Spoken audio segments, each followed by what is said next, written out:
ಇವರು ಕೂಡ 2 ದಿನದ ನೋಟಿಸ್ ಜಾರಿ ಮಾಡ್ಕೊಂಡಿದ್ದಾರೆ. ಮಾಡಿ ಮೇಡಮ್, ಅಲ್ಲ ನೀವು ಕೇಳ್ತಾ ಇದ್ದೀರಾ, ಅವರು ಜಾರಿ ಮಾಡಿದ್ದಾರೆ.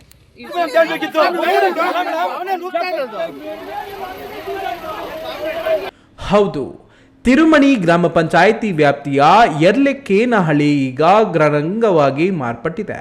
ಜಲಜೀವನ್ ಮಿಷನ್ ಯೋಜನೆಯಡಿ ಗ್ರಾಮ ಪಂಚಾಯಿತಿಯ ಮಾಜಿ ಅಧ್ಯಕ್ಷರೊಬ್ಬರು ತಮ್ಮ ಮನೆಗೆ ಅಕ್ರಮವಾಗಿ ಬರೋಬ್ಬರಿ 2 ಇಂಚಿನ ಪೈಪ್ ಲೈನ್ ಅಳವಡಿಸಿಕೊಂಡಿದ್ದಾರೆ ಎನ್ನುವುದು ಗ್ರಾಮಸ್ಥರ ಗಂಭೀರ ಆರೋಪ. ಸಾರ್ವಜನಿಕರಿಗೆ ಸಿಗಬೇಕಾದ ನೀರನ್ನು ಮಾಜಿ ಅಧ್ಯಕ್ಷರು ತಮಗೊಬ್ಬರಿಗೆ ಬಳಸಿಕೊಳ್ಳುತ್ತಿದ್ದಾರೆ ಎಂದು ಆಕ್ರೋಶಗೊಂಡ ಯರ್ಲೆಕ್ಕೇನಹಳ್ಳಿ ಗ್ರಾಮಸ್ಥರು ಗ್ರಾಮ ಪಂಚಾಯಿತಿ ಪಿಡಿಒ ಮತ್ತು ತಾಲೂಕು ಪಂಚಾಯಿತಿ ಕಾರ್ಯನಿರ್ವಹಣಾಧಿಕಾರಿಗೆ ದೂರು ನೀಡಿದ್ರು. ದೂರು ಬೆನ್ನಲ್ಲೇ ಸ್ಥಳಕ್ಕೆ ಧಾವಿಸಿದ ತಾಲೂಕು ಪಂಚಾಯಿತಿ ಇಒ ನಾಗಮಣಿ ಅವರು ಅಕ್ರಮ ಪೈಪ್ ಲೈನ್ ಪರಿಶೀಲನೆ ನಡೆಸಿದ್ದಾರೆ.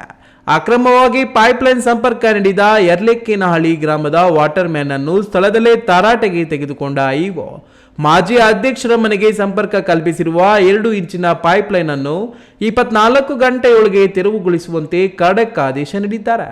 ಅಲ್ಲದೆ ಪಿಡಿಒ ಕಡೆಯಿಂದ ಮಾಜಿ ಅಧ್ಯಕ್ಷರಿಗೆ ಅಧಿಕೃತ ನೋಟಿಸ್ ಕೂಡ ಜಾರಿಯಾಗಿದೆ. ಆದರೆ ಇಒ ಆದೇಶ ನೀಡುತ್ತಿದ್ದಂತೆ ಗ್ರಾಮದಲ್ಲಿ ಐಡ್ರಾಮಾ ಸೃಷ್ಟಿಯಾಗಿದೆ.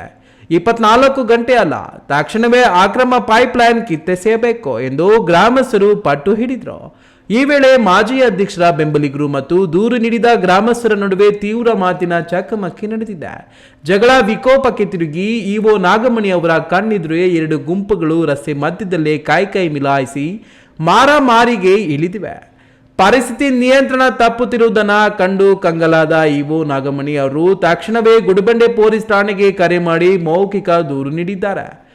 ಗ್ರಾಮ ಪಂಚಾಯಿತಿ ಅಧಿಕಾರಿಗಳು ಮಾಡುವ ಇಂಥ ಎಡವಟ್ಟುಗಳು ಮತ್ತು ತಾರತಮ್ಯದಿಂದಲೇ ಇವತ್ತು ನಮ್ಮಲ್ಲಿಯೇ ಜಗಳವಾಡುವ ಪರಿಸ್ಥಿತಿ ಬಂದಿದೆ ಎಂದು ಅಧಿಕಾರಿಗಳ ನಿರ್ಲಕ್ಷ್ಯವೇ ಈ ಗಲಾಟೆಗೆ ನೇರ ಕಾರಣ ಎಂದು ಗ್ರಾಮಸ್ಥರು ಆರೋಪಿಸಿದ್ದಾರೆ.